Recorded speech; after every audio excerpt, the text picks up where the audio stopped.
YouTube, the most powerful deck is here. Well, and it's not even top tier. Well, I would say Noble Knights are one of the most powerful decks in Duel Links right now, if not the most powerful one. Why? Well, the thing is that they create such an amazing board turn 1 that you basically should win against every deck, basically. Against most decks, I guess. So yeah, the thing is that Noble Knights make such an oppressive board, and they have a decent grind game, but not the longest. You know, they don't have like a long grind game like Teller Knights, but they have a mid-game grind game, I guess, if that makes any sense. You know, they can. It's very hard for the opponent to deal with them. You know, when you set up the board, and that's why I would say Noble Knights are one of the, especially if you know how to play them. And the thing is that there is a lot of there is a high ceiling, I would say, with the deck. You need to learn how to play it to basically, I would say that is a con, I guess. I guess it depends how you see it, because the thing is that with simple decks like Harpies and Phantom Knights and stuff like that, there isn't really a high ceiling. But they are simple, and you can basically learn them very fast and learn them very deep, I guess, if that's how you say it. But in this case with Noble Knights, it will take you time to learn the deck. But the thing is that when you learn the deck, when you become a master of the deck, you can annihilate fools. And I would like to shout out Trentwick, because he's the only person who's basically keeping the deck alive, and he's showing you that even with this deck, not top tier deck, non-top tier deck, you can actually clap fools. I think he shows very well how you can play a deck you like, and which is not top tier, and still clap fools if you become an expert with the deck. And I would also like to shout out his top 100 placement in the KC Cup with his deck. That's pretty amazing, not gonna lie. So if the deck is really that good, why is it not top tier? Well, the thing is that consistency is a big issue. Like, yes, if they manage to set up the board, you should basically win if you know what you're doing, But if you don't open so well, if you're not able to set up the board, you kinda lose to anything, You just fall down to brick. Whereas most decks have suboptimal hands, where they rely on the back row to carry until they open the combo. Noble Knights, they just lose, There's nothing, they don't do anything. You just boards pass, or set pass, or something, So yeah, that's the big issue. So I would like to stress this out, because the proper expectations are needed if you're gonna play this and buy this deck. Because the thing is, if you're gonna expect, a simple deck to reach King of Games with, and the thing is, you're gonna have a positive win rate, but you're gonna have to be patient with the deck, because you're gonna lose some, you're gonna win some, So it may not be the easiest run of King of Games, but the games you win will be so easy to win, You're gonna be clapping fools with the deck. So yeah, I think that is a good assessment of the deck. I think that's a good description, and I'm gonna show you in the duel replays now what I think, how to play and all that stuff. Now, of course, here's the deck. I guess we should talk about it a bit. These are your starters: 3 Medraut, 3 Merlin, and 3 Boars. Merlin and Medraut are your best starters, while Boars is kinda, not the worst, but you definitely would like to see Medraut or Merlin. And that's a prismatic, let's go! Then you want to have 1 Dristan, because it enables a lot of your, plays, like popping on the opponent's turn, or just, locking the board so they can't target they can target you for attacks or with card effects, which is pretty nice. 1 Brothers is amazing because it's basically Sirius, Teller Knight Sirius of Noble Knights. It enables you to reshuffle, to keep reshuffling your Noble Knights in the deck, and you know, that's amazing because that enables a lot of your grind power. Then we're playing one Gwen because she's amazing too.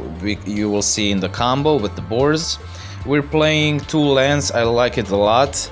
We're playing two Parallel Twister with Light Barrier and with Storm, and Parallel Twister with Light Barrier basically enable you, you know, to pop their stuff. And also Parallel Twister works very well with Until Noble Arms are needed once again, because you want to see it in the graveyard and stuff, you know.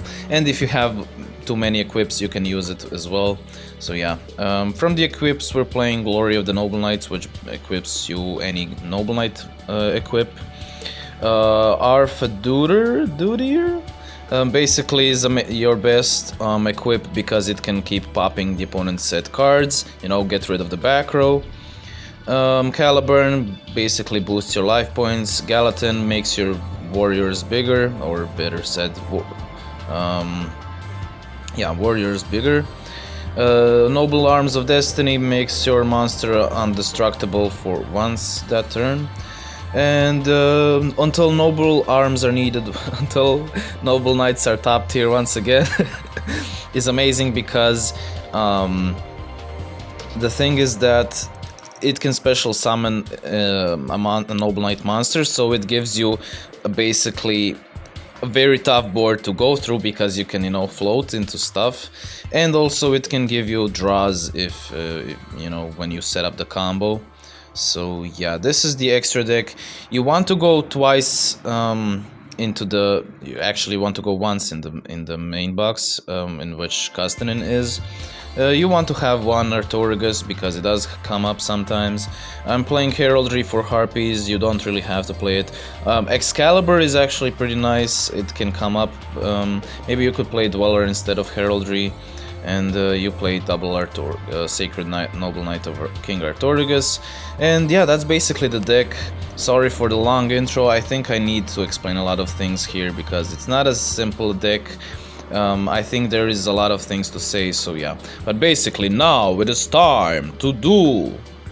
Like you probably saw, the deck is pretty free to play. Actually not, free to play isn't the best word because it's in the structure deck, so it is not free to play at all. You're gonna have to pay money. But it's budget friendly, that's what I meant. That's what I wanted to say.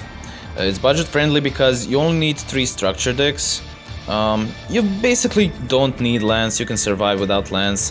Parallel Twister, it's pretty cheap. And you need to go once in the main box to get 2 Custonins. You can survive with only 1 Custonin. You know, I don't think I summoned 2 in a single game, but I think it's pretty nice to have 2 in the extra deck just in case. So yeah, here we unfortunately don't open the full combo, and I think I'm probably didn't do the best play here. I think I should have went with only boars to send the traps to have a better grind game basically. But yeah, here we decide to go into Artorigus to pop the back row. We top deck the Twister.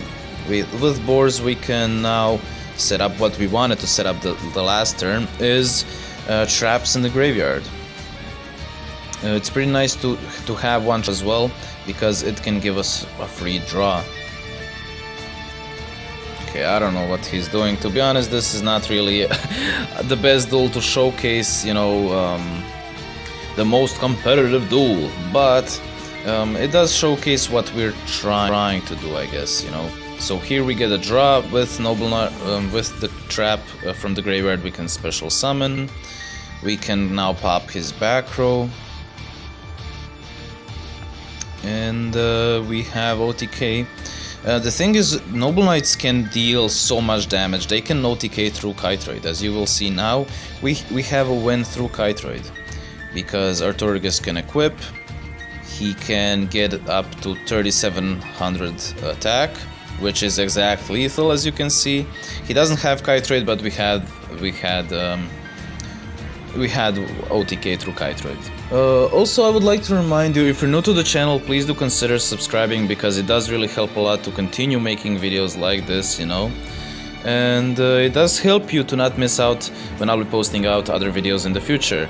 And hopefully you would want that, because not many people are still, you know, playing Duel Links and streaming Duel Links, making Duel Links videos. So, you know, I guess use me. You know, I'm trying to do my best to keep making these videos, but yeah, it's kind of hard when you're not getting paid at all for it. You know, to keep investing my time.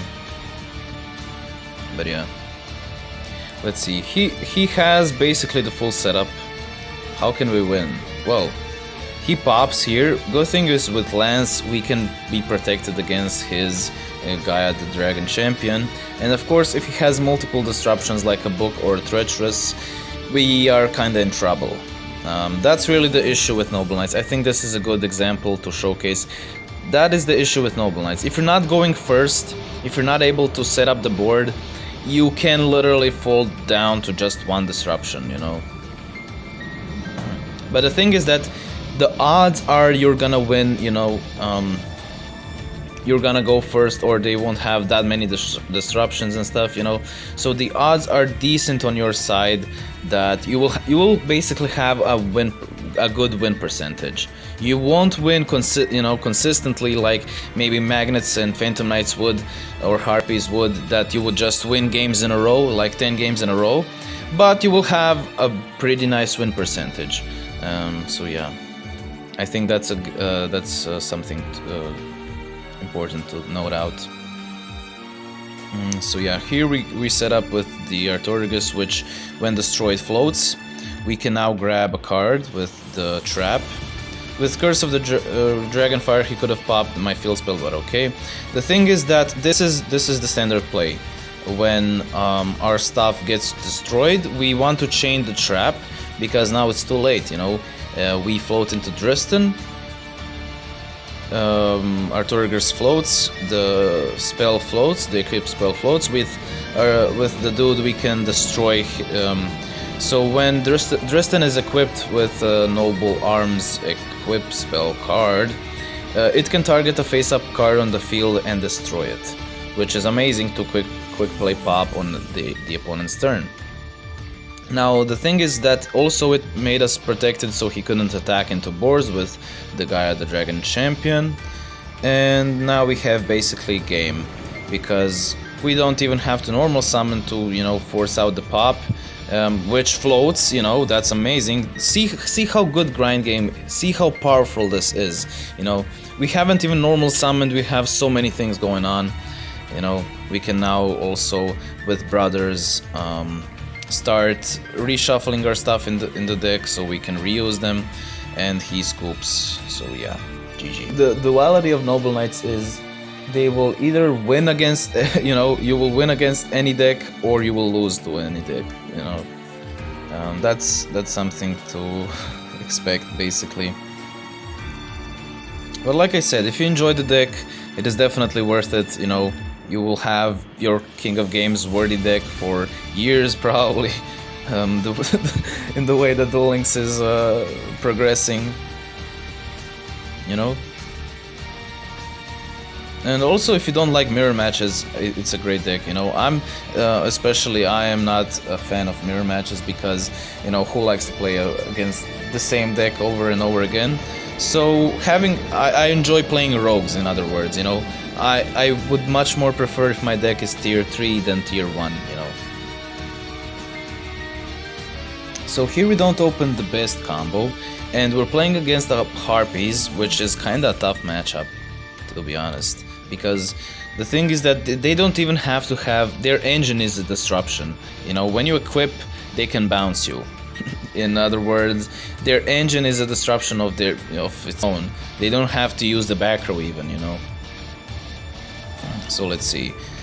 We can still set up a decent board here, because with trap in the graveyard, we can, you know, have follow-up, and with the trap on the field, we can draw a card. Now, of course, he has Harpies, Hunting Ground, and Channeler. Must be nice. Unfortunately for us, he decided to pop until noble arms are needed once again. If he decided to pop the Caliburn, we could have, you know, popped his channeler, so he couldn't do anything basically. So we basically just win. We're in a very tough situation. Now he pops the Caliburn, now we can go into the Driston. Driston can win equip. Now the thing is, I was thinking about popping his monsters, but he searched for the Elegant Egotist, which, you know... so I decided to pop his Harpies hunting ground, so maybe we can cheese out with Gwynnefer, maybe he attacks into it, and, you know, maybe we can cheese... Maybe he doesn't read. The thing is with Gwynnefer, she has a huge effect. When you battle, basically, you can destroy it, so you can destroy the opponent's monster, which is basically one of your outs even to Lunalights and stuff, you know. Now he of course as well has the Feather Duster, he can bounce our boars. Elegant Egotist, swoop on in! If you're already struggling with one Harpy lady, how will you fare against more? Elegant Egotist! Okay, so here he decides to lance. Now, this is our opportunity, this is his misplay. Why, you may ask? Well, because he could have just waited for me to equip, you know, and then he can bounce, so he doesn't have to use his lance.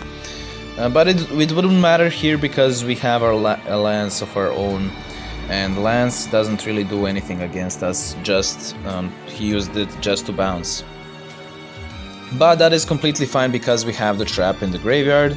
We can equip now the Arf. With Arf we can pop his back row. Even if it was something like a book, we could chain lance. And now we have the full setup.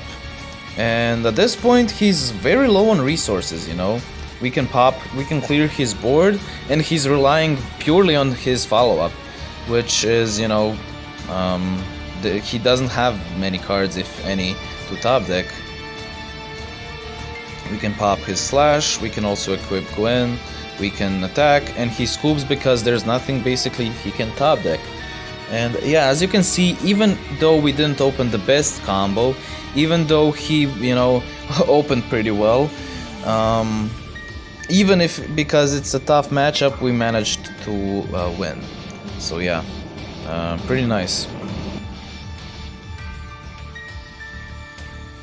Chaz it up. 30 cards, 4 cards in the extra deck, you already know. Okay, so we have the full combo here. I saved this duel just to show the full combo. Merlin plus equip means, you know, the full combo. We can destroy, refloat back on the boars. Boars can now activate to mill. We can activate this. Why didn't we exceed? You don't want to exceed here because we have a quick play pop whenever we want now. Another Merlin's effect is that it can banish itself from the graveyard, and you can then exceed summon, quick play exceed summon with your cards on the field. And we can now quick play exceed summon with our boys, so we have basically that can serve as a protection in a sense, but also it can serve, the Merlin in the graveyard can serve as an oppressive card, because now we can just activate Merlin, chain the trap, and then float into summon the Driston, equip, floats onto it, and then we have the pop, as you will see right now. He's booking right now, which makes no sense, but it's a great opportunity to showcase what we want to do, you know, the standard play, to go into the Driston. We also want to activate our trap, because the trap gives you better stuff if you have multiple equips on the board. And now, I mean, I guess we could have waited because we're gonna have the equip now anyways with Driston. Driston can pop, and that's gonna be game. I don't know what the hell was that, but I just wanted to showcase this to show, you know, what the deck is trying to do when you set up, you know. Okay, and the last duel, I think this was a great duel. This was a great way to showcase how defensively good Noble Knights can be. So we're playing against the Abyss Actors, which can be a tough matchup, not gonna lie. Even though we have the combo. Okay. With Madrat plus equip, this is the standard combo. We can go into the boars. This is pretty standard. Like I said, we do the same thing here. That's the linear part of the deck, you know, the setting up. Now here, because we didn't open the Merlin, I decided to go into the dude. Also, the dude floats, which isn't really relevant if the opponent is playing Abyss Actors, because Seal Tombs is very, very nasty. We can re-equip now, we can set the lance. The thing is also we set the lance. Setting a lance here is gonna win us the game, basically. Why? You will see. Now we decide to activate early because, you know, when he activates his skill, there's no moving from the graveyard anymore, you know. So let's see. Now, because this is the standard thing Abyss Actors do, they trigger their life point skill by Mellow Medana search. He can make his scales. He can now with Superstar he can search for the pop. Now we decide to grab a card from our deck, which was Glory of the Noble Knights. You have to activate Lance now early, because you cannot respond to his pop. Now we activate Lance on our Dristan. Why? Because it saves us a pop, you know, because he's probably he can only destroy now the Sacred Noble Knight of King Artorigus, which means we can re-equip on the Dristan and pop one card, so we survive basically. We would survive anyways with Sacred Noble if we lanced him. But, you know, we couldn't then pop a card. So as you can see, the equip now floats, we can pop his monster. So we're gonna survive. Unfortunately, we're kinda screwed here because we don't have a we don't have a monster. We could have went with, we couldn't have went with, actually with the trap. Because of his skill, you know, we can't banish, as you can read now. As you can read now, neither player can banish cards from the graveyard. So, in other words, we couldn't summon anything. I don't know why he wasted Treacherous here, but it shouldn't matter. We can play easily, usually, okay, maybe not usually, but we can play through Treacherous. That's not the issue. And you may think, oh, we just lose here, but no, we have Glory of the Noble Knights, which can help us survive here. The thing is, he attacks with this dude. I mean, it shouldn't matter. He attacks with Malevolent Sin for some reason. I don't know what the fuck was that. We can activate Glory of the Noble Knights to equip on the brothers the Destiny, and we can, you know, be protected once and survive. And we have game here. Now the thing is, I was low on time here, so because I was thinking about setting up this play. Of course, when you're an expert of the deck, it's much simpler, and you see plays much easier, you know. So this would be I would be much faster, and I wouldn't time out. So I basically timed out here, but the thing is, we could go for the Excalibur here, and we have with Lance more than 3000 damage over the Wild Hope, and that's game.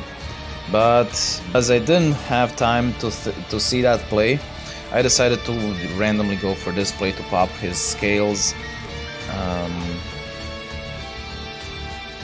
which was a fair, you know, not the worst play. And we can now attack into the Malevolent Sin. I don't know what happened here, but yeah, I timed out anyways, and he wins. But yeah, I think it's still a great duel replay to showcase. It was very fun, and I'm actually glad, you know, that I managed to create a winning board. If I saw the Excalibur OTK, if I just made the connection with Lance, I would have won. But basically, that's gonna be it. Hopefully you enjoyed the video. Let me know what you think about it. Did you like my tutorial? Did you like my analysis of the deck? And do you like the deck in general? Because yeah, I do want to hear your thoughts on the deck. But yeah, that's gonna be it. See you in the next one. Bye.